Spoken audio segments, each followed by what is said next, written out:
Hello and welcome to Web3 TV. I'm Lisa Amnegard, reporting live from the AI Everything Global Summit held here in Abu Dhabi. Joining me right now is Max from Brightcall.ai. Thank you so much for joining me. Thank you.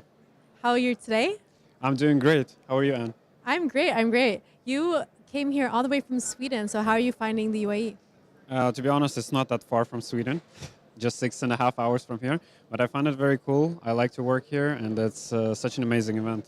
And tell me a little bit more about Brightcall.ai. What's happening there? Actually, we have developed an AI agent that can do calls specifically for calling, that can speak like a real human, add filler words, natural pauses, and basically there are many people that tell that they cannot identify if it's a real human or not. Wow, that's pretty impressive. So tell me a little bit more about how this works. Yeah, actually, it's super simple. You probably know that there is like BDRs, right? That you give them a list of numbers to call, and they start calling through. And how many calls they can do per hour? Maybe 100, or not even 100. They can do just to make a few calls. With AI that we have, you can make actually around 3,000 calls in an hour, and AI can pre-qualify leads for you and add them into the system and update the contact in the CRM. So basically, kind of replace the job of the sales qualifier, which is a bit scary, but at the same time you get a very high efficiency. But how good do these AI calling agents perform?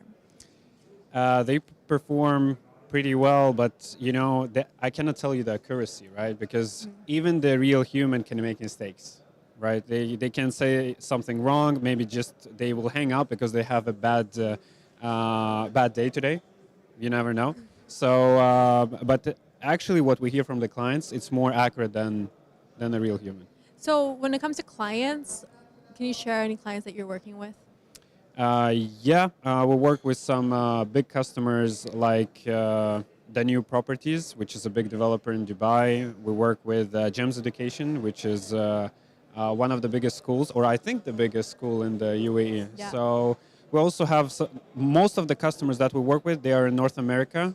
But I'm not able to disclose the information here because this is completely managed by another team. Okay, perfect. And when it comes to, you're based in Sweden, so when it comes to the UAE, what makes the UAE so lucrative when it comes to AI and technology? I like the forward thinking, and even when we started with this AI 4 years ago, we rolled out more than 1 year ago, and people actually directly started to ask us, what do you have, show us, let's implement it. It was very easy to get started. However, in specifically Sweden, it's more skeptical. They look at other markets, they look at there, and then they kind of start. And we just recently started to have more adaptation of the AI or implementation into the Swedish companies. But with the UAE, it was since 1 year already. Really? Wow. Yeah. And also now there's been so much disruption when it comes to AI models. Exactly. And so what are your thoughts? Are we heading more towards an open source solution, or what do you think? I think open source, definitely open source. It's so flexible. It's very nice that you can build something own using the open source model like DeepSeek or Llama, which is by Facebook. OpenAI doesn't have open sources, I know. But I think it will be open source definitely, and it's so nice for developers to play around with it. Yeah, it will be interesting to see what happens. Yeah. Well, thank you so much for speaking with me. It's been a pleasure. Yeah, likewise. Thank you, Anna. And I'll be bringing you more interviews. My name is Lisa Amnegard, and you're watching Web3 TV.